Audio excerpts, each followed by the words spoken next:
A very good afternoon to you, Vuyo and Michelle. Well, it's quite the thing that South Africa now has a declaration, its G20 presidency, doing that 24 hours before we had actually anticipated, isn't it? And this is quite the thing, because it's not always that the G20 summit comes out with a declaration, and let alone the one that we've seen so far. But the biggest thing that's just come out of the media briefing held by our very own Ronald Lamola, who is the Minister of International Relations and Cooperation, has been around Argentina expressing some disquiet over the declaration, and a question was asked whether or not this declaration will be amended. And it's very interesting, and I want to quote Ziyanda Ngcobo, the DG at DIRCO, because he said there were a lot of things. Okay, so there were questions around the handover, but Ziyanda Ngcobo saying that it was one delegation that was saying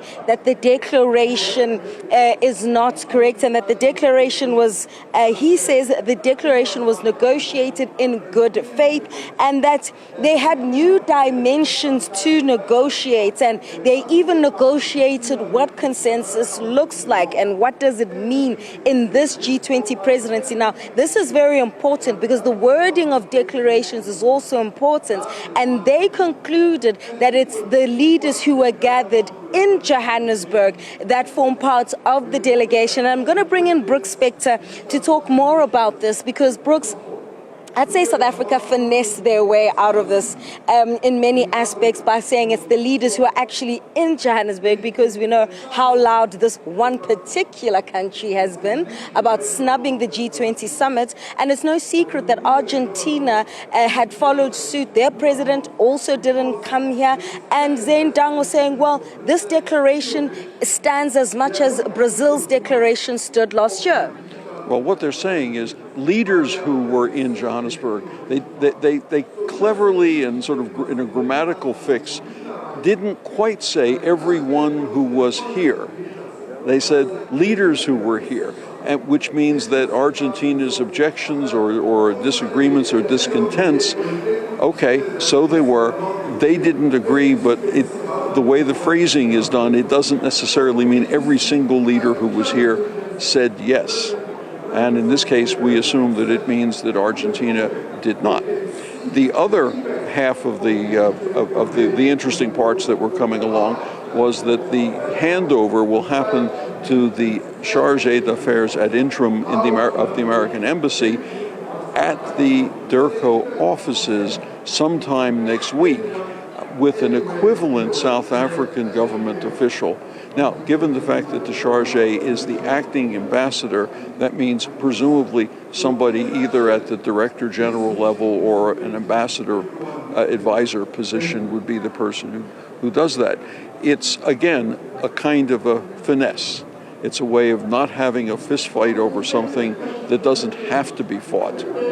Now, the challenge for the Americans, of course, is next year when they run this process, they're going to be in the position of trying to determine how they want the event to go, who gets invited, who does not, how many people will come, and that is, as they say, to be determined.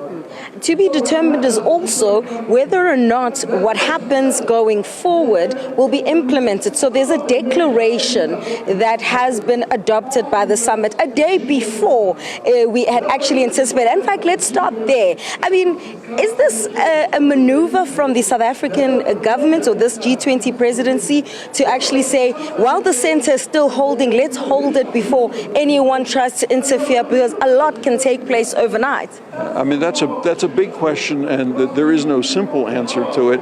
I mean, you can note, like I did, that the South African president started reading the declaration with the microphone on when it was presumed it would no longer be an open mic. So was that a contrivance? Was that an accident? Or was that a very carefully designed effort to say, all right, here's where we're putting our tent stakes. And now if you want to have a fight about this, we'll have it now.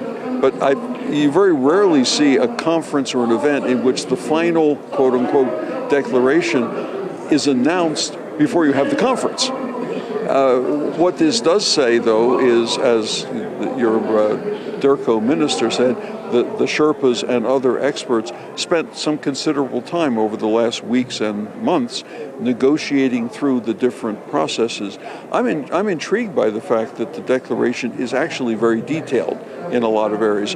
I had assumed if there was going to be some kind of acrimony or factionalism or disagreement, it would be general, anodyne, and nobody would be able to disagree. And in fact, what this is a fairly detailed document. The one thing that it doesn't really talk to, which is interesting, is conflict, open conflicts that exist, except in the slightest way. Yes. Now, that leads me to the other question, which was another declaration which came from the European nations, European Union, saying that they have some doubts and concerns over the peace plan that they presume to understand between that's being negotiated by Donald Trump and his advisors between Ukraine and Russia, and most specifically the question of Ukraine's actual sovereignty, being able to decide which alliances or organizations it's free to join, the size of its military, and how much territory it's going to have to cede to the Russians. And so that issue has not been adjudicated either. That wasn't a direct part of this conference, but it happened identically at what happened at the same time. Yeah. And Brooks, you know, when we talk handover, and even Ronald Lamola reflected this, you're not just handing over the gavel, there are lots of things that need to be handed over. Now, you're speaking about the declaration being very detailed. It's a 30-page declaration with a huge chunk of it talking about the climate change, climate financing, which directly links to debt financing, because developing nations need more money to be able to deal with the effects of climate change. Now, with Donald Trump's stance on issues around climate change and you know, clearly the energy fund, we're handing over to them. Is there any points to this declaration then, if the United States has already shown some level of belligerence? Well, it's crucial to keep in mind that the G20 declarations or joint communiques are not executive decisions. They are effectively recommendations. You should do the following to all the nations that attend. And there is no secretariat, there is no administrator, there's no judge, there's no jury, there's no military, there's no, there are none of the features that make a decision stick. There's no way to say, you didn't follow this, you're a bad boy, go sit in the naughty corner. They can't do that because there is no they who will carry that out.